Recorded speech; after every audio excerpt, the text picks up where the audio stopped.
It's now time for Trivia Tracks with yours truly, Price Robertson. This edition of Trivia Tracks is brought to you by ProMed Ambulance Services, care you can count on, and Beth Smith at Edward Jones. Edward Jones, making sense of investing, member SIPC. 43 years ago today, 1/4 of the Beatles met his untimely end by the barrel of a gun. The death of John Lennon shocked the world, and the man who assassinated him, Mark David Chapman, would land a place in history books. Chapman was born in Fort Worth, Texas, on May 10, 1955.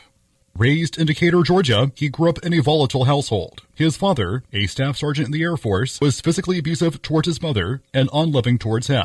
He began to fantasize about having godlike power over a group of imaginary little people who lived in the walls of his bedroom. By the time he was 14, Chapman was using drugs and skipping classes. He once ran away from home to live on the streets of Atlanta for 2 weeks. He said he was often bullied at school because of his mediocre athleticism. By 1971, he had accepted Jesus into his life. However, it was John Lennon's controversial comment that the Beatles were more popular than Jesus that angered Chapman, who had been a fan of the group, and caused him to turn against his idol. Some members of Chapman's prayer group made a joke in reference to Lennon's song, Imagine.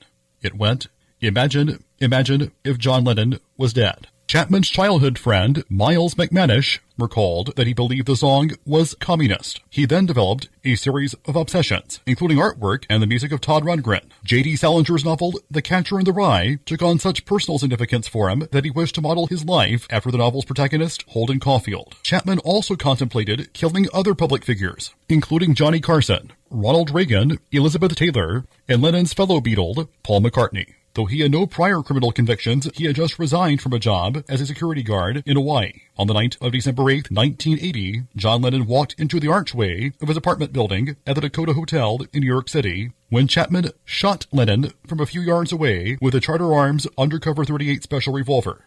Lennon was hit 4 times from the back. Following the murder, Chapman's legal team intended to mount an insanity defense based on the testimony of mental health experts who said that he was in a delusional psychotic state. He was more cooperative with the prosecutor, who argued that his symptoms fell short of a schizophrenia diagnosis. As the trial approached, he instructed his lawyers that he wanted to plead guilty based on what he had decided was the will of God. The judge granted Chapman's request and deemed him competent to stand trial. He was sentenced to a prison term of 20 years to life with a stipulation that mental health treatment would be provided. Mark David Chapman refused requests for press interviews during his first 6 years in prison. He later said that he regretted the murder and did not want to give the impression that he killed Lennon for fame and notoriety. He supplied audio-taped interviews to journalist Jack Jones, who used them to write the investigative book, Let Me Take You Down, Inside the Mind of Mark David Chapman in 1992. In 2000, Chapman became eligible for parole, which has since been denied 12 times. His backstory was dramatized in the films The Killing of John Lennon and Chapter 27.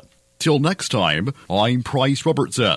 Amazed by today's trivia? Then join me for Trivia Tracks weekdays at 6:45 on Everybody's Country Y95.